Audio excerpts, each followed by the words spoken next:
Welcome to St. Thomas's Church Bible Study. Today, we continue our journey through Genesis with a deep dive into chapter 34. Today's passage is both unsettling and profoundly moving. Today, we embark on a journey through the pages of the Bible, exploring themes that resonate deeply with the human experience. It's a story of broken trust, where the bonds of family and community are tested to their limits. The terrible consequences of sin, which ripple through generations, leaving scars that are not easily healed. And the complex interplay of justice and mercy, where the lines between right and wrong blur, and the path to redemption is fraught with challenges. We turn our attention to Genesis 34, a chapter that plunges us into the heart of a family's anguish and forces us to confront uncomfortable truths about human nature. This chapter is a mirror reflecting the darker aspects of our souls. Before we delve into the turmoil of Genesis 34, let's take a moment to recall the events of the preceding chapter. Understanding the context is crucial to grasping the full impact of what unfolds next. Genesis 33 left us with a glimmer of hope, a beacon of light in a world often shrouded in darkness. We witnessed the long-awaited reconciliation of Jacob and Esau, a moment that seemed to promise a new beginning. Years of animosity and fear melted away as these estranged brothers embraced, their tears of joy washing away the pain of the past. It was a moment of profound relief, a testament to God's power to heal even the deepest wounds. This reconciliation was not just a family matter, it was a divine intervention. It seemed as if a new chapter of peace and unity was about to unfold for Jacob and his family. The future looked bright, filled with the promise of harmony and togetherness. The reunion of Jacob and Esau was nothing short of miraculous. Remember, these twin brothers had been locked in a bitter rivalry since birth. The deception surrounding their father's blessing had driven a wedge between them. Jacob had fled for his life, fearing his brother's wrath. Years later, God had blessed Jacob abundantly. As he returned to his homeland, the prospect of facing Esau filled him with dread. Yet, when they finally met, Esau ran to Jacob. He embraced him, kissed him, and wept. The years of bitterness seemed to dissolve in that instant. Against this backdrop of reconciliation, Genesis 34 introduces us to Dinah, Jacob's daughter.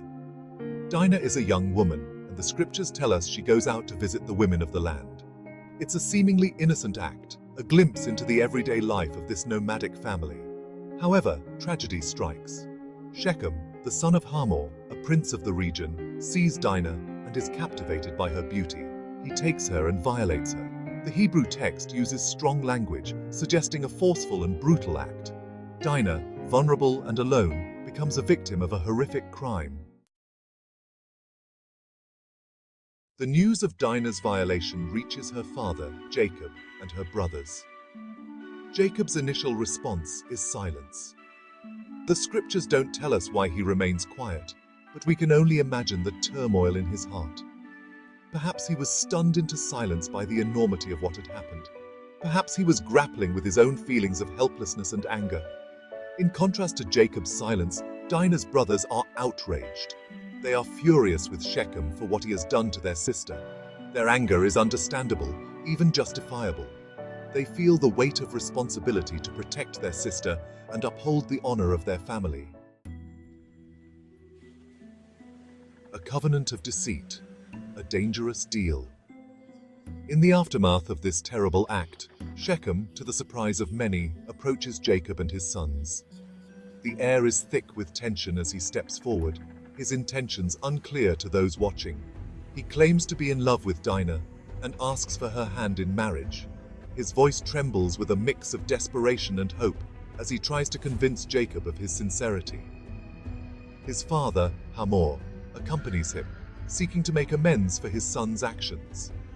Hamor speaks with a tone of regret, hoping to mend the rift between their families. They propose a covenant between their people and Jacob's family. This covenant, they believe, will bring peace and unity, binding their fates together. However, Dinah's brothers, Simeon and Levi, are not swayed by Shechem's proposal. Their faces harden with anger, their hearts filled with a desire for justice. They are enraged by the violation of their sister and devise a plan of revenge. In secret they plot, their minds set on retribution. They cunningly agree to the covenant, but on one condition: every male in Shechem's clan must be circumcised, making them ritually clean according to Jacob's customs. This condition, they know, will weaken their enemies. It is a deceitful agreement, a ploy to make Shechem's people vulnerable.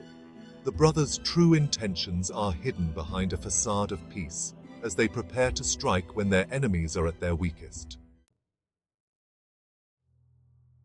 The price of betrayal, violence, and retribution. The men of Shechem, perhaps blinded by their desire for peace and intermarriage with Jacob's family, agree to the terms. They undergo circumcision, a painful and debilitating procedure. While they are recovering, Simeon and Levi, consumed by rage and vengeance, take advantage of their vulnerability.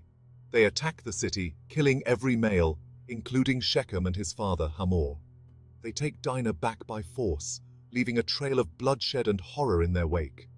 Their actions are brutal and merciless. In the shadow of violence, a family divided. The aftermath of the massacre is devastating. The once thriving village now lies in ruins, a stark reminder of the violence that has torn it apart.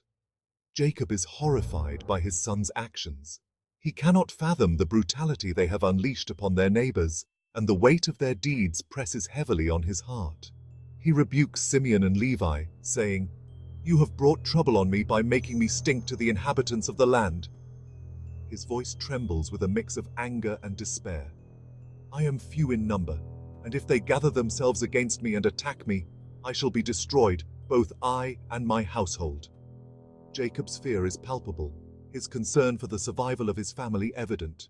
His words reveal his fear and his awareness of the potential consequences of their actions. He knows that their violent deeds have made them vulnerable to retribution.